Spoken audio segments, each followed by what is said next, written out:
You are listening to KSG Podcast. This is a short, crisp, concise, exam-oriented, edited editorial for civil services aspirants. In this podcast, we are going to talk about India-made light combat helicopters. Source for the content is Aman Singh Chhina's article for the Indian Express.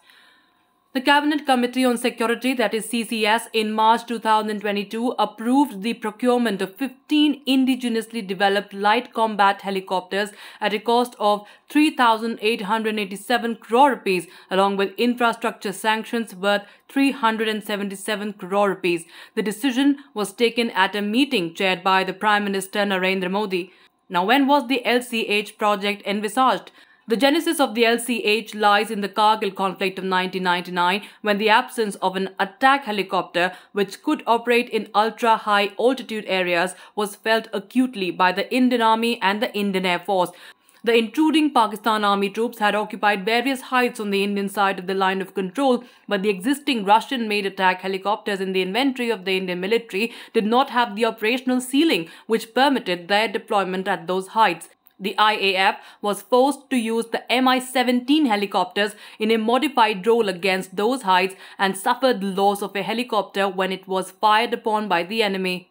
It was in 2006 that the Hindustan Aeronautics Limited, that is HAL, announced its intention to develop a LCH which could operate in the harsh desert conditions as well as the high altitude areas of Ladakh, including the Siachen Glacier. Now, how did the development of the LCH progress?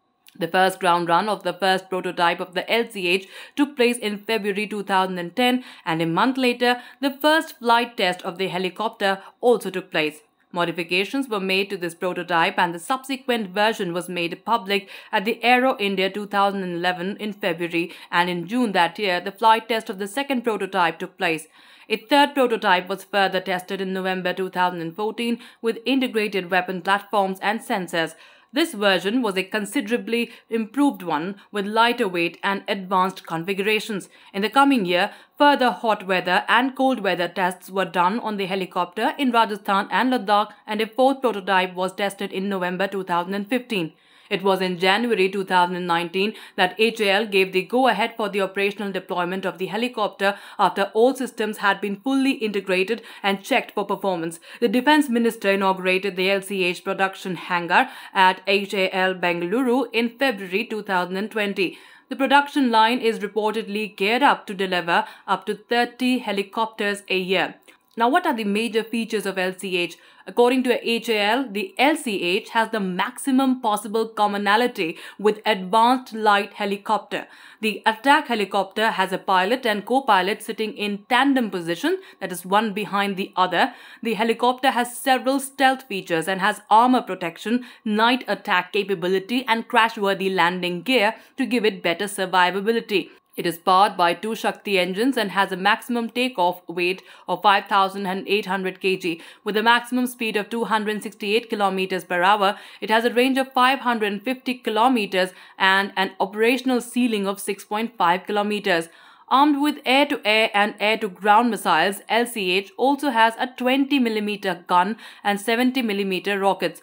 With a full-glass cockpit, the LCH has an electronic warfare suite and helmet-mounted display for the flying crew. Now, what are the roles in which LCH can be deployed? The LCH is well suited for anti-tank role, wherein it can fly low and fast to attack enemy armor columns and destroy them. As per HAL, it is also suitable for scout roles, wherein it can fly ahead of advancing columns of the army and detect enemy presence. It is also suitable for air defense roles and destruction of enemy air defense assets. It can also be used in urban warfare missions and combat search and rescue operations. That's it for this podcast. Thank you so much for listening. To join KSG India courses and to crack the IAS exam, visit ksgindia.com. You can also get a PDF of this podcast on ksgindia.com. Thanks for listening and do subscribe to our channel.